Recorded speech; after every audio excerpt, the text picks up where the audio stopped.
Welcome to Telangana వెలుగు. మనకి కుంభమేళ అనంగానే అఘోరాలు, సాధువులు, అలాగే ఆ పుణ్య నదిలో స్నానం ఆచరించే భక్తులు గుర్తుకొస్తారు.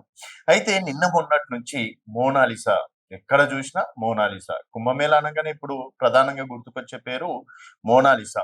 సో మరి మోనాలిసాని కావాలని హైలైట్ చేశారా? మరి దేవుని కృపణ అదంతా సడెన్‌గా జరిగిపోయిందా?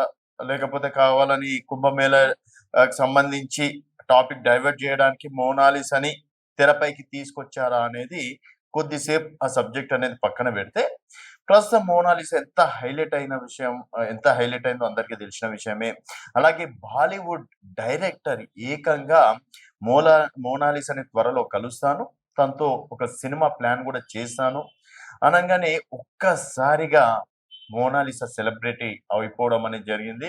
అసలు నాకు తెలిసి ఇప్పుడు కుంభమేళకి స్నానాలు చేయడానికి కన్నా మోనాలిసా తోటి ఫోటోలు దిగే వారి సంఖ్య ఎక్కువైపోయిందని చెప్పేసి కూడా చెప్పుకోవచ్చు.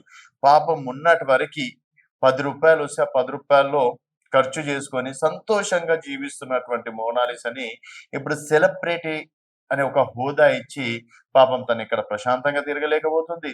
ప్రశాంతంగా నవ్వు లేకుండా పోయింది. ప్రశాంతంగా ఆడుకోవడం బంద్ చేసింది. అసలు ప్రశాంతత అనేది పోయిందని చెప్పేసి కూడా చెప్పుకోవచ్చు ఒక్క మాటల్లో. అలాగే ఈ ఇష్యూ వల్ల తన బిజినెస్ కూడా లాస్ అవుతుందని చెప్పేసి కూడా ఒక ఇంటర్వ్యూలో చెప్పుకొచ్చారు.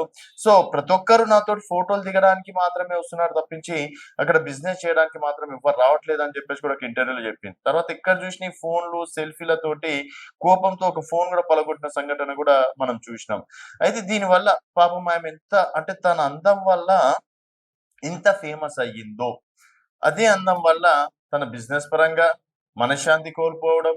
మరిప్పుడు మనం చూసినాం, సరే ఓవర్‌నైట్ అయిపోయింది గదా! తనకి బాలీవుడ్‌లో అవకాశం వచ్చింది గదా! అలాగే బాలీవుడ్‌లో ఒక కథ గూడా చెప్పడం అనేది జరిగింది. ఒక రైతు కుటుంబం మధ్యప్రదేశ్‌కి చెందిన ఆవిడ. సో, మణిపూర్ ఆర్ సంథింగ్ ఏదో రాష్ట్రంలో ఒక రైతుకు సంబంధించిన కూతురు పాత్రలో మోనాలిసా నటిస్తుందని జెప్పేసి కూడా చెప్పడం అనేది కూడా జరిగింది. కాకపోతే ఇక్కడ అంటే మరి మనం జూసినాం గతంలో. ట్రైన్ రైల్వే స్టేషన్‌లలో పాట పాడే ఆవిడ ఏకంగా బాలీవుడ్ పాటలు పాడడం అనేది గూడా జరిగింది. తర్వాత పల్లీలమ్ముకునే ఒకాయన ఏకంగా తను గూడా సింగర్ గావడం, తర్వాత 2, 3 ఆల్బమ్స్ గూడా రావడం అనేది జరిగింది. తర్వాత ఇప్పుడు ఓవర్‌నైట్ స్టార్ నాకు తెలిసి చాలా రోజుల తర్వాత మోనాలిసానే అని జెప్పేసి గూడా అనుకోవచ్చు.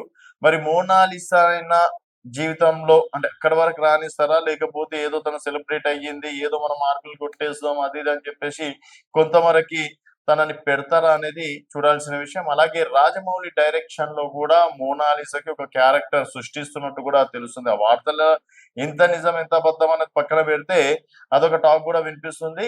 త్వరలో రాజమౌళి సినిమాలో మోనాలిసా నటించే అవకాశం ఉంది. తన కోసం ప్రత్యేక క్యారెక్టర్ గూడా రాసుకొస్తున్నారని జెప్పేసి.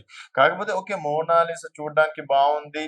తన కండ్లతోటి ఎవరినైనా సరే అభినయం గావచ్చు, తర్వాత వితౌట్ మేకప్ కన్నా అంటే ఇప్పుడు విత్ మేకప్‌లో కనిపిస్తుంది. ఇంతకుముందు వితౌట్ మేకపే చాలా బావుండే అని జెప్పేసి కొంతమంది కామెంట్స్ చేస్తున్నారు. కొంతమంది తన బతుకు తను బతుకుతుండే యదార్థంగా అట్లాంటిది ఏదో సెలబ్రిటీ హోదా ఇచ్చి పాపం తనని ఒక జైల్‌లో వేసినట్టు అయిపోయింది. తనెక్కడ స్వేచ్ఛగా తిరగలేకపోతుంది. భయపడి వేరే అక్కడ స్వామీజీల అంటే గుడారాల్లో దాచుకునే పరిస్థితిలో ఉందని జెప్పేసి కూడా కొంతమంది వివిధ రకాలుగా సోషల్ మీడియాలో మాత్రం అదో రకంగా, ఇదో రకంగా రాయడం అనేది జరుగుతుంది.